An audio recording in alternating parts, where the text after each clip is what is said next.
여러분 이제 기해년이 지나가고 경자년이 밝아옵니다.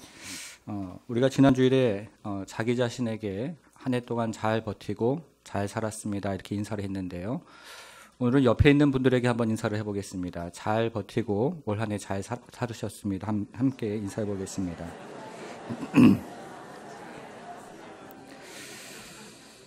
여러분 한 해 동안 잘 버티셨고 또 잘 살아오셨습니다. 성도 여러분, 여러분들은 성경 본문 중에서 어느 본문을 가장 좋아하십니까? 아마도 시편이라고 말씀하시는 분이 적지 않을 것입니다. 그러면 여러분들은 시편 중에서 어떤 시편을 가장 좋아하십니까? 저는 다윗이 광야 생활 같은 인생길을 살아가면서 지었던 시편 23편도 좋아하고, 악인의 형통함과 의인의 고난에 대해서 질문을 하는 시편 73편도 좋아합니다. 그리고 고라 자손이 성전을 향하여 순례길을 떠나가는 시편 84편도 좋아하고, 하나님의 말씀을 깊이 묵상하는 시편 119편도 좋아합니다. 여러분, 그런데 우리가 사랑하는 이 시편은 크게 5권으로 나눌 수가 있는데요. 이 시편 1권은 시편 1편부터 시편 41편까지에 해당합니다. 여러분, 그러면 시편 1권의 저자는 누구일까요? 우리가 잠시 확인을 해보겠습니다. 성경을 조금 넘겨서요. 시편 3편을 한번 보겠습니다. 저자가 누구라고 되어 있습니까? 다윗이죠. 시편 4편으로 가보겠습니다. 시편 4편도 저자가 다윗입니다. 시편 5편은 어떻습니까? 역시 다윗입니다. 그리고 우리가 신년 새벽 기도에 살펴본 시편 6편 그리고 7편, 8편도 역시 다윗이라고 되어 있습니다. 이것이 41편까지 쭉 이어집니다. 시편 3편부터 41편까지의 저자가 모두 다윗이라고 되어 있습니다. 물론 우리가 시편을 41편까지 읽다 보면요, 이 시편 10편과 33편은 표제어가 없는데요. 시편 10편은 시편 9편과 하나의 묶음이고 33편은 32편과 하나의 묶음이기 때문에 표제어가 없습니다. 그래서 시편 1편의 저자는 모두 다윗이라고 할 수가 있습니다.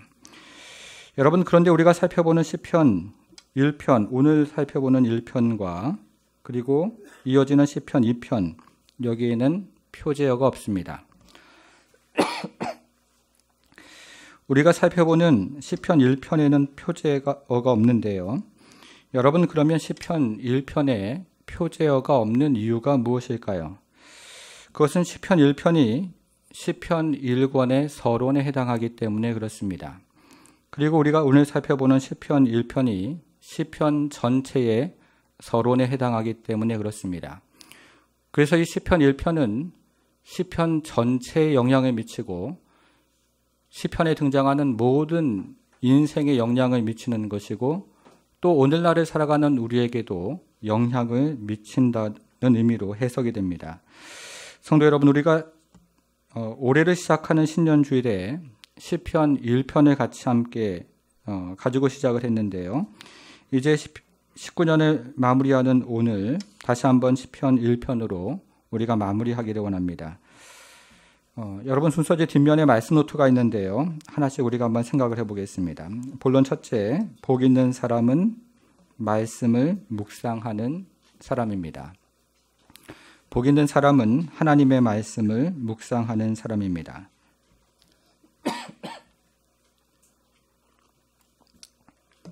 사랑하는 성도 여러분, 올 한 해 행복하셨습니까? 저는 정말이지 여러분들이 행복한 인생을 살았으면 좋겠는데요. 여러분, 성경이 말하는 행복한 사람은 어떤 사람일까요? 시편 1편 1절은 행복한 사람이 하지 말아야 할 것 3가지를 말하면서 시작을 하는데요. 1절을 같이 한번 다시 읽어보겠습니다. 1절 같이 읽습니다. 시작. 복 있는 사람은 악인들의 꾀를 따르지 아니하며 죄인들의 길에 서지 아니하며 오만한 자들의 자리에 앉지 아니하고. 자, 보니까요. 첫째, 복 있는 사람은 악인들의 꾀를 따르지 않습니다. 둘째, 복 있는 사람은 죄인들의 길에 서지 않습니다. 세 번째, 복 있는 사람은 오만한 자리에 앉지 않습니다. 여러분, 그런데 우리가 지금 살펴본 1절은 세 개의 병행구들로 되어 있는데요.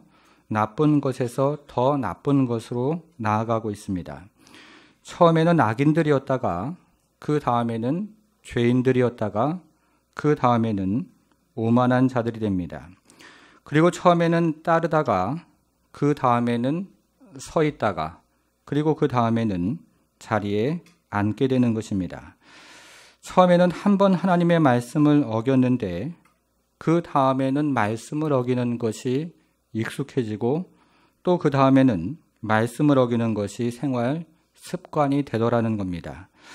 처음에는 따르다가 그 다음에는 서 있다가 그 다음에는 자리에 앉는 것입니다. 그리고 악인들이었다가 죄인들이었다가 그 다음에는 오만한 자라고 말하고 있습니다. 여러분, 그러면 여기서 이야기하는 악인은 과연 누구일까요? 여기서 이야기하는 악인은 도덕적으로 악한 사람을 말하지 않습니다. 여기서 이야기하는 악인은 도덕적으로 살인하고 그리고 간음하고 그리고 도적질하는 사람을 말하지 않습니다.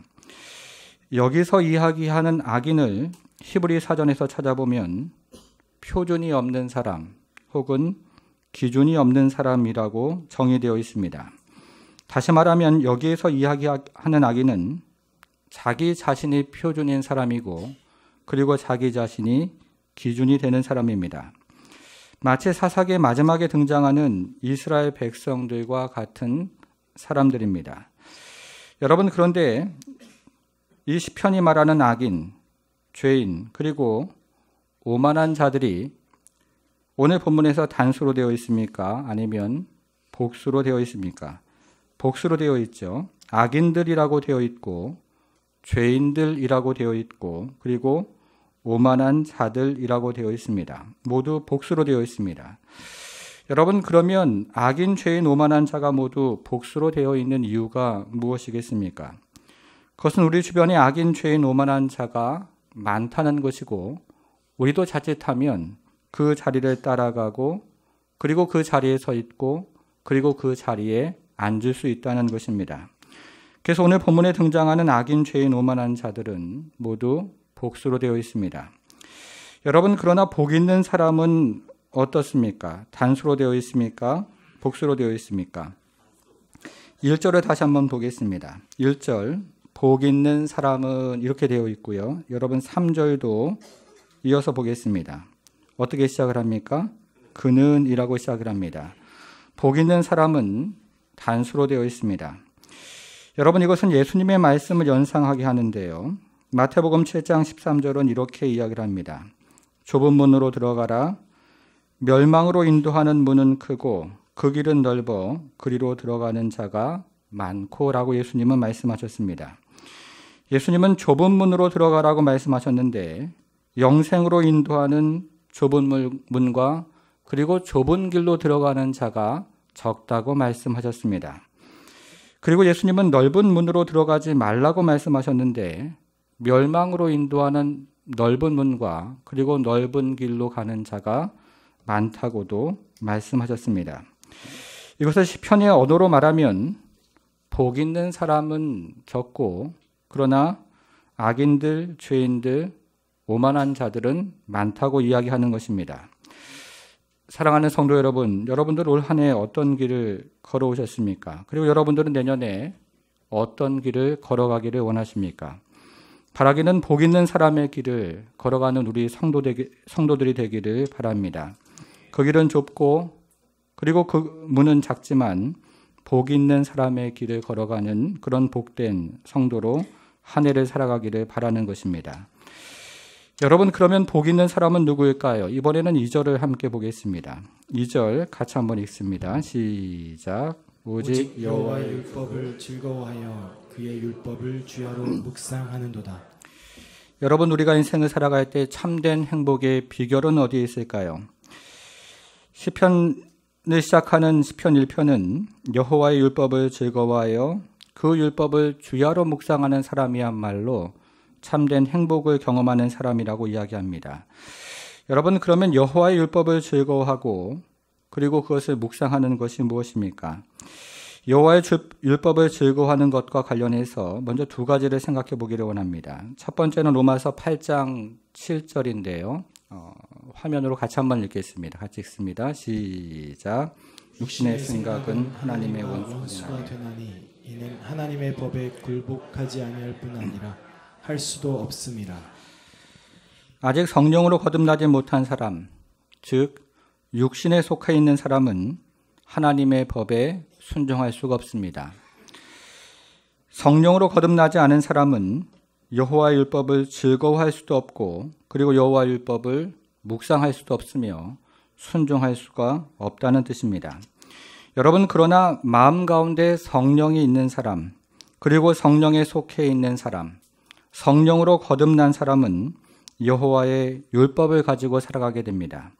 물론 때로 실패할 때도 있고 그리고 낙담할 때도 있지만 성령으로 거듭나고 그 마음에 성령이 있는 사람은 하나님의 법을 가지고 살아가는 사람입니다. 자, 두 번째는요, 시편 37편 31절인데요. 이 말씀도 같이 한번 읽어보겠습니다. 같이 읽습니다. 시작. 그의 마음에는 하나님의 법이 있으니 그의 걸음은 실족함이 없으리로다. 그 마음에 하나님의 법이 있는 사람, 그 사람의 걸음은 실족함이 없다고 말을 하고 있습니다. 하나님의 법을 가지고 살아갈 때 경험하는 유익은 그 마음에 하나님의 법이 있을 때 그 걸음은 결정적으로 미끄러지지 않는다고 말을 하고 있습니다. 여러분, 그러면 율법을 묵상하는 것은 무엇이겠습니까? 여기서 묵상한다는 말은 읊조린다는 말인데요.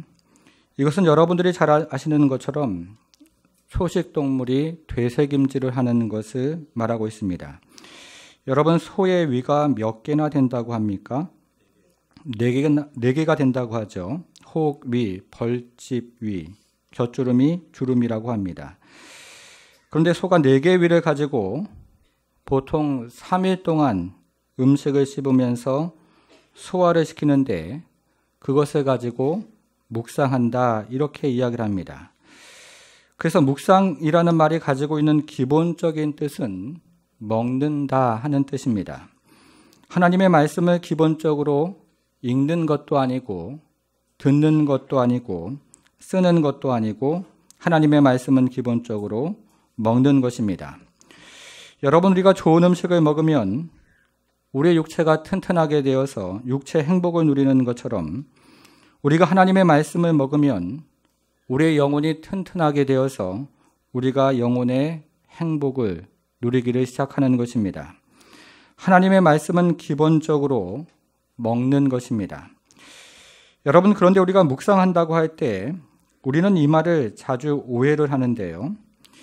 이 묵상이라는 말을 사전에서 찾아보면 마음속으로 읊조린다, 이런 뜻으로 되어 있는데 성경에서 묵상이라는 말을 찾아보면 소리를 내어 성경을 읊조리고 그리고 말한다라는 뜻으로 되어 있습니다. 그래서 묵상이라는 말이 어떤 경우에는 비둘기의 울음소리를 표현하는 데 사용이 되었고 또 어떤 경우에는 사자가 으르렁거리는 소리에 사용이 되었고 그리고 어떤 경우에는 인간의 목소리를 묘사하는 데 사용이 되었습니다. 그래서 묵상이라는 말은 우리가 일반적으로 생각하는 것처럼 마음속으로 읊조리는 것이 아니라 오히려 반대로 말씀을 바깥으로 내어 뱉으면서 그 말씀을 주장하는 것입니다. 그래서 오늘날에도 우리가 이스라엘을 방문하면 이스라엘 사람들은 성벽에 서서 말씀을 내뱉으면서 중얼거리는 것을 보게 되는데요. 그런 것이 바로 묵상한다는 말의 의미입니다.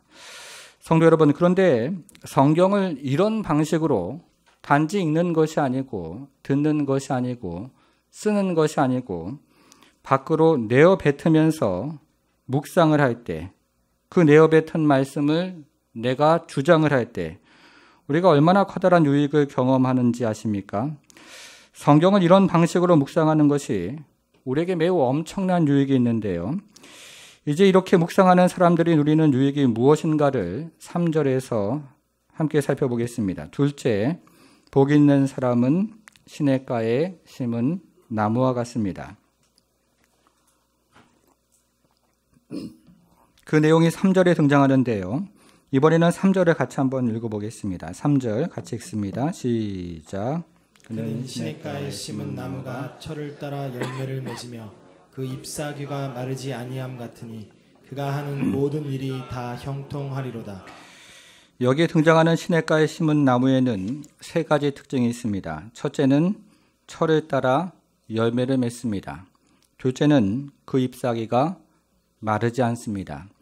그리고 세 번째는 하는 모든 일이 다 형통하다고 말합니다.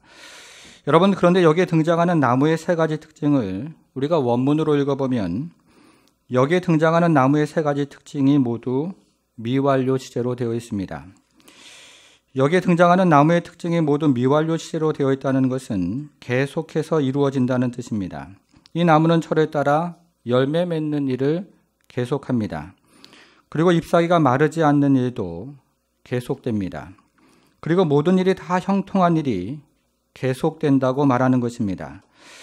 여러분, 그러면 이 나무는 도대체 어떤 나무이길래 이런 일들을 계속해서 진행하는 것일까요? 우리가 지금 살펴보는 시편은 팔레스틴 지방을 배경으로 하는데요. 이 팔레스틴 지방의 가을에는 크게 두 차례 비가 내리는데 가을에 내리는 비를 이른 비라고 말을 하고 봄에 내리는 비를 늦은 비라고 말을 합니다. 우리와 농사 일정이 반대로 진행이 됩니다. 그런데 비가 내리는 잠시의 기간이 지나가면 대부분의 기간은 건기가 지속이 됩니다. 그리고 사막에서 뜨거운 바람이 불어오고 하늘에서 뜨거운 태양이 내리쬐는 매우 건조한 기후가 지속이 되는 것입니다. 여러분, 그런데 이것이 오늘날 우리 성도들이 살아가는 환경이 아니겠습니까? 우리가 주위를 둘러보면 비가 내리지 않는 건기가 지속되는 것과 같습니다. 그리고 뜨거운 바람이 사방에서 불어오는 것만 같고 뜨거운 태양이 하늘에서 내리쬐는 것만 같습니다. 사업을 하거나 자영업을 하시는 분들의 이야기를 들어보면 우리나라의 경기가 온몸으로 체감될 정도로 어려워지고 있다고 말을 합니다. 그리고 가정에서 자녀를 키우는 주부들은 아이를 키우는 환경도 더불어 어려워진다고 말씀들을 합니다. 그리고 우리의 자녀들의 미래도 여전히 불투명합니다. 우리가 살아가는 환경이 이 팔레스틴 지방에서 농사를 짓는 환경과 별반 차이가 없다는 것입니다. 건조한 기후가 끊이지 않고 지속되는 것만 같습니다. 사랑하는 성도 여러분, 그러나 이러한 상황에서 형통할 수 있는 비결은 무엇일까요? 이번에는 화면으로 여호수아 1장 8절 말씀을 한번 보겠습니다. 이 구절은 이러한 상황 가운데서도 형통할 수 있는 비결을 우리에게 말해주고 있는데요. 같이 한번 읽습니다. 시작.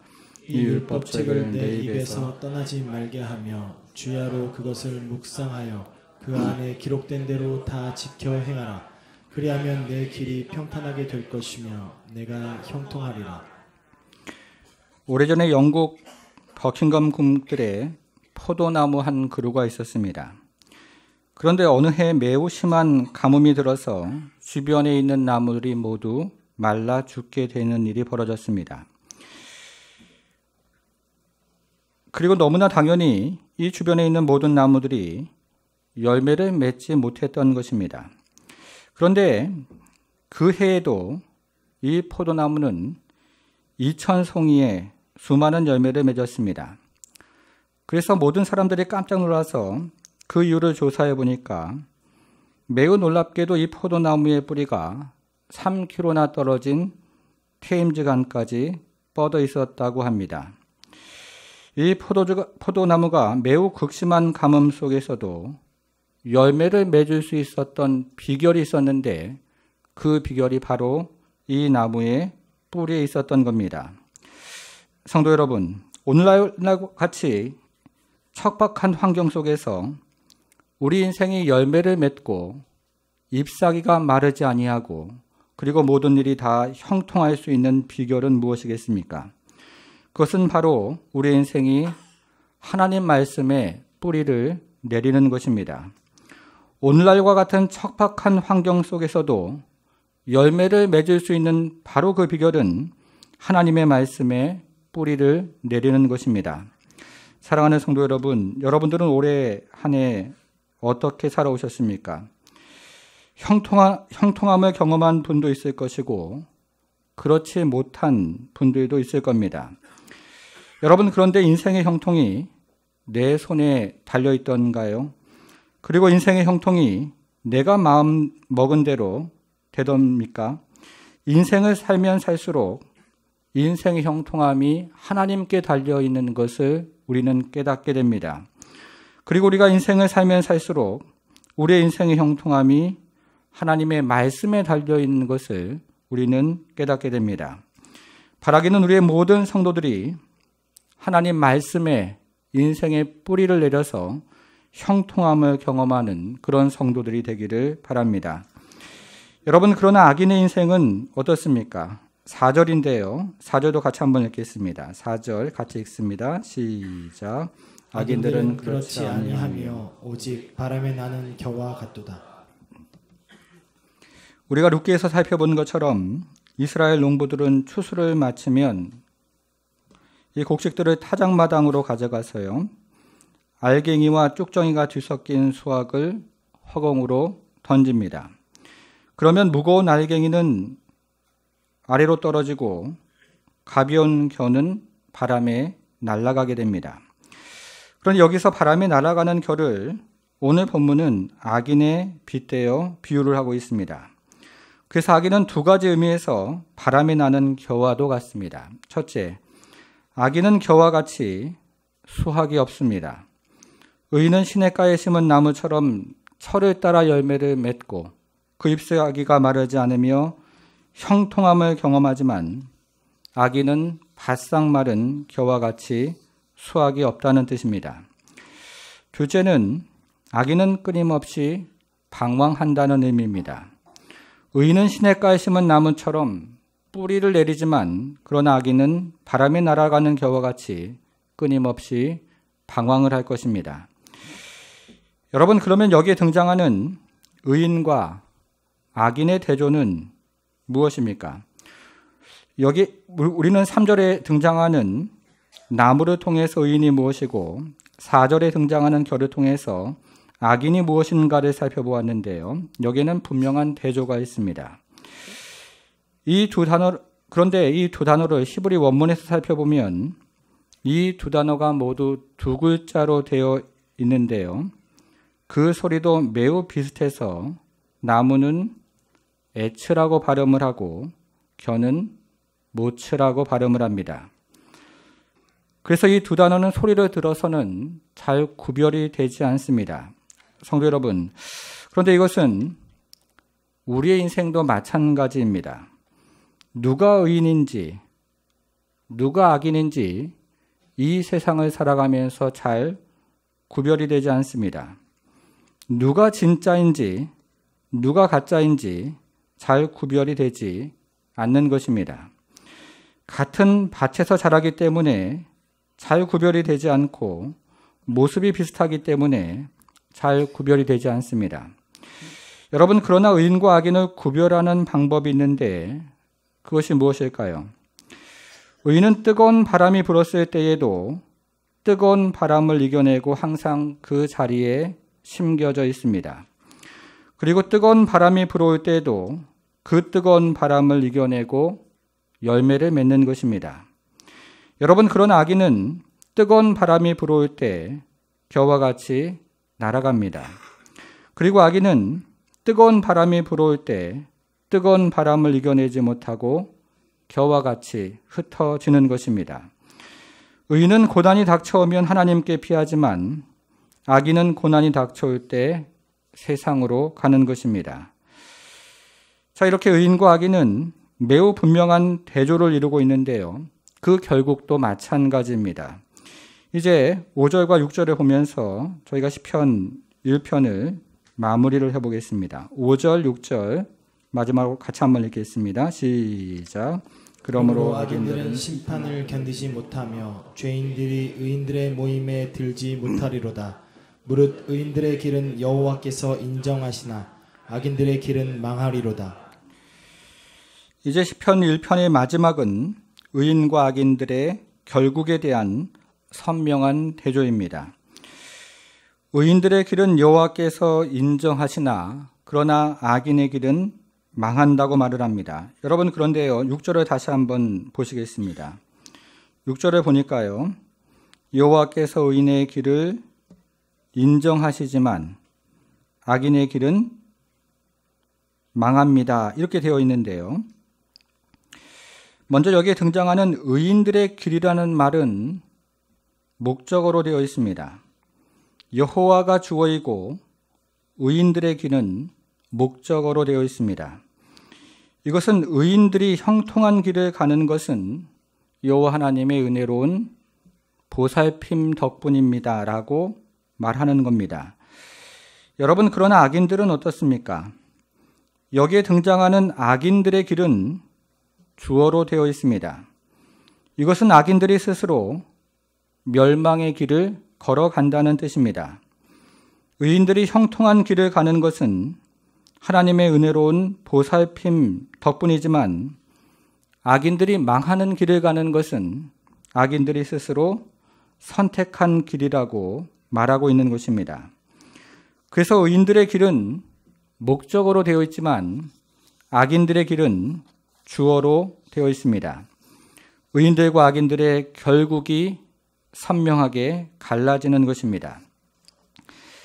자, 이제 시편 1편을 정리를 한번 해보겠습니다. 제가 지난 신년에 시편 1편을 여러분들과 함께 나누면서 여러분들의 인생에서 가장 먼저 배운 말이 무엇인지를 물었습니다. 여러분 기억이 나십니까? 성도 여러분, 여러분들의 인생에서 가장 먼저 배운 말이 무엇일까요? 엄마, 아빠, 혹은 뭡니까? 맘마, 지지. 기억나십니까? 여러분, 여기서 먹어야 하는 것은 맘마이고요. 지지는 뭡니까? 먹지 말아야 하는 것입니다. 맘마를 먹으면 건강해지지만 지지를 먹으면 건강을 잃어버리고 병에 걸리는 겁니다. 여러분, 이것은 시편도 마찬가지입니다. 시편은 우리 인생에서 먹어야 하는 것이 무엇인지를 가르쳐주고 먹지 말아야 하는 것이 무엇인지도 가르쳐줍니다. 예를 한번 들어보겠습니다. 자, 여러분 1절인데요. 여러분 1절은 맘마입니까? 지지입니까? 뭐예요? 지지죠. 따라가면 안 됩니다. 그렇죠? 여러분, 그러면 2절은 맘마입니까? 지지입니까? 맘마죠. 따라 하셔야 됩니다. 3절은요. 어떻습니까? 맘마가 됩니다. 그렇죠? 4절은 맘마입니까? 지지입니까? 지지입니다. 그렇죠? 이렇게 시편의 가르침에 따라 사는 사람이 의인이고 시편의 가르침을 거부하는 사람이 악인이 되는 것입니다. 여러분, 그런데 우리가 시편을 읽다 보면 이 시편은 사람을 오직 두 가지 범주로 분류를 하는데요. 하나는 우리가 지금까지 살펴보았던 것처럼 의인이고 다른 하나는 악인입니다. 시편을 비롯한 지혜의 문학은 우리 인생을 의인과 악인 두 가지 범주로 분류를 하고 심지어 성경 전체도 우리 인생을 의인과 악인 두 가지 범주로 분류를 합니다. 그래서 의인도 아니고 악인도 아닌 세 번째 범주는 없습니다. 여러분, 혹시 이렇게 질문하시는 분이 안 계실까요? 목사님, 저는 여호와의 말씀을 묵상하고 순종하지도 않지만 그렇다고 해서 살인도 하지 않고 간음도 하지 않고 도적질하지도 않습니다. 의인도 아니지만 악인도 아닙니다. 이렇게 말씀하시는 분이 계시지 않겠습니까? 여러분, 그러나 이것은 성경에 등장하지 않습니다. 여러분, 우리가 지금까지 시편 1편을 살펴보았는데요. 이 시편 1편을 시작하는 첫 번째 단어가 무엇입니까? 복입니다. 그렇죠? 그런데 이 복이라는 말은 아슈레라는 히브리 말을 번역하는 것인데요. 이것은 히브리 알파벳 첫 번째 글자인 알렙으로 시작하는 말입니다. 여러분, 그러면 시편 1편을 마무리하는 단어는 무엇입니까? 마지막에 등장하는 단어 무엇입니까? 망하리로다. 여기서 망한다는 말은 토베드라는 히브리 말을 번역한 것인데, 이것은 히브리 알파벳의 마지막 단어 타우로 끝이 나는 말입니다. 그래서 복의 반대는 복이 없음이라는 말이 아니고 복의 반대는 망하는 것이라고 이야기합니다. 성경이 말하는 인생은 의인과 악인 두 가지 범주밖에 없고, 그리고 성경이 말하는 인생의 결말은 복 아니면 망하는 것밖에 없다고 말을 하는 것입니다. 사랑하는 성도 여러분, 누가 의인일까요? 1절을 다시 한번 보시겠습니다. 누가 의인입니까? 죄를 멀리하는 사람이 의인입니다. 자, 2절을 다시 한번 보면 여호와의 율법을 즐거워하여 그 율법을 주야로 묵상하는 사람이 의인입니다. 사랑하는 성도 여러분, 우리가 인생을 살다 보면 궁극적인 공허함이 있고 또 우리 안에는 궁극적인 허무함도 있습니다. 그런데 우리 인생은 이 같은 공허함과 허무함을 어떤 식으로든지 채워가는데요. 1절과 같이 따라가다가 그 다음에는 서 있다가 그 다음에는 자리에 앉아서 죄를 짓는 방식으로 인생의 공허함을 채워갑니다. 때로는 또 다른 방법이 있는데, 이 인생의 공허함을 채우는 또 다른 방법은 2절과 같이 여호와의 율법을 즐거워하고 그리고 여호와의 율법을 주야로 묵상하는 것입니다. 이것은 하나님으로 인생을 채워가는 것입니다. 네, 얼마 안 남았다고 지금 이야기를 하고 있는데요. 같이 카운트를 하겠습니다. 7, 6, 5, 4, 3, 2. 네.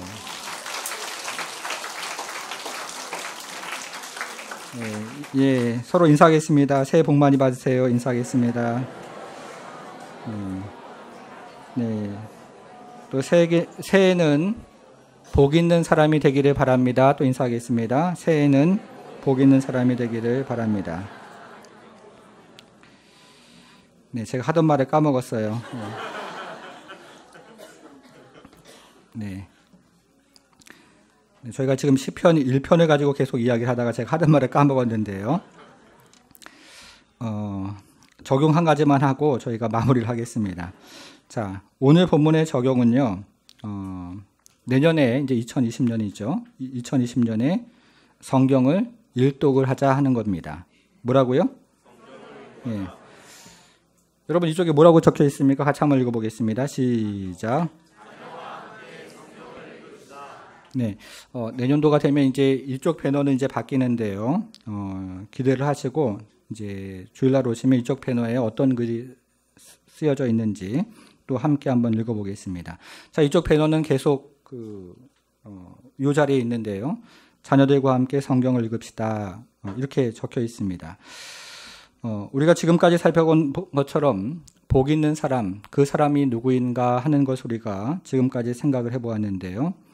우리가 지금까지 살펴본 것처럼 복 있는 사람은 여호와의 말씀을 가지고 살아가는 사람입니다. 그렇기 때문에 여러분들께서 내년에도 성경을 가지고 꼭 읽으시고 묵상하시고 들으시고 또 적으실 분들은 적으시고 그리고 그것을 계속해서 소리 내어서 묵상을 하는 훈련들을 우리가 함께 해나가는 것입니다. 그래서 내년 1년 동안에도 성경을 하루에 5장씩 꼭 읽으셔서 내년 한 해 동안에 성경 일독을 꼭 하는 그런 성도가 되기를 바라겠습니다. 그래서 하나님께서 우리에게 또 어떤 이 말씀을 가지고 행하시고 역사하시고 인도하셔서 우리 모든 성도들이 정말 복 있는 사람이 되어서 내년 한 해 동안에 하나님 주시는 충만한 은혜로 또 복으로 가득한 해가 되기를 주님의 이름으로 축복합니다.